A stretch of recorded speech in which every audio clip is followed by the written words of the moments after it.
জগতে পার্কের এখন সমবায় সমিতি যে কত বড় হতে পারে সেটা এটাকেই বলা যায় বাংলাদেশের ভিতরে। তো আমরা সিএনজি নিয়ে আসছিলাম এবং টিএমএস স্ট্রাকচার আছে কিছুতে প্রতিজন যেখানে পার্কগুলোতে যে বিনোদন পার্ক। আসসালামু আলাইকুম ভিউয়ার্স, আমরা চলে আসছি টিএমএসএস বিনোদন জগতে। এটাকে মোমোইন পার্কও বলা হয়। তো মোমোইন পার্কের এখন আমরা ভিতরের দিকে যাইতেছি। এটা একটা ওপেন পার্ক বলা যায়। তো এইটা হচ্ছে সমবায় সমিতি বাংলাদেশের সবচেয়ে বড় পার্ক বলা যায় এবং সমবায় সমিতি যে কত বড় হতে পারে এই বিষয়ে একটা ধারণা পাওয়া যায় পার্কটি থেকে। তো মোমোইন পার্কটার ভিতরে যেতে হলে আপনাকে গাড়ি নিয়ে যেতে হবে, কারণ পার্কটা বিশাল বড়। ওইখানে দুইটা পদ্ধতি আছে, আপনি বাইরে থেকেও গাড়ি নিয়ে যেতে পারেন অথবা সেই পার্কের মানে টিএমএসএস এর মেইন গেটের সামনে আপনার অটো রিক্সা থাকে, অটো আপনাকে সম্পূর্ণ পার্কটা ঘুরে দেখাবে।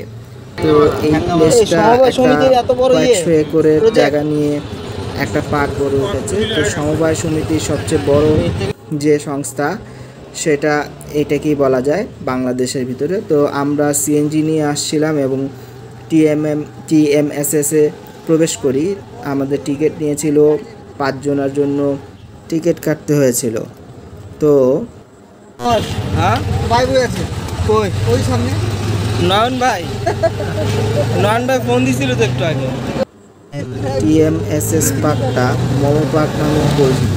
এই টিকিটের গায়ে লেখা আছে টিএমএমএস বিনোদন জগৎ। তো এইখানে এই পার্কটার ভিতরে কয়েকশো একরের ভিতরে ওপেন প্লেস এবং বিভিন্ন স্ট্রাকচার আছে, কিছু বিনোদনের জন্য সুন্দর প্লেস আছে যেখানে টিকিট দিয়ে ঢুকতে হয়। তো আমাদের গাড়িতে প্রতিজন প্রতি 50 টাকা করে নিয়েছিল এবং আমাদের সিএনজি সহকারে আমরা ভিতরে প্রবেশ করি। তো এইখানে একটা প্লেস আছে যেখানে আমরা বসে কিছুক্ষণ সময় অতিবাহিত করতেছিলাম। তো এই জায়গাটা প্রাকৃতিকভাবে বিশাল বড় একটা জায়গা। তো বগুড়ার ভিতরে একটা প্রাকৃতিকভাবে বড় যে স্পেসগুলো পার্কগুলোর মধ্যে হচ্ছে গিয়ে টিএমএসএস সবচেয়ে বড়। এটা মোমো ইন পার্ক নামেও পরিচিত এই পার্কটা। তো এইখানে আপনাকে গাড়ি দিয়ে ঘুরতে হবে, কারণ এই বিনোদন জগতে যে বিনোদন পার্কটা বলা হয়েছে এখানে এটা বিশাল বড় এবং বিভিন্ন স্ট্রাকচার দিয়ে গঠিত। বিশেষ করে কিছু প্রাণী ছবি আছে, কিছু ফোয়ারা আছে এবং কিছু বিশেষ করে এটা প্রাকৃতিক যে সৌন্দর্যে এইটাই এইখানে ফুটে উঠেছে এবং এখানে পরিবার সহকারে তো যারা বগুড়া আসে অনেকেই পার্কটা ভ্রমণ করে যায়।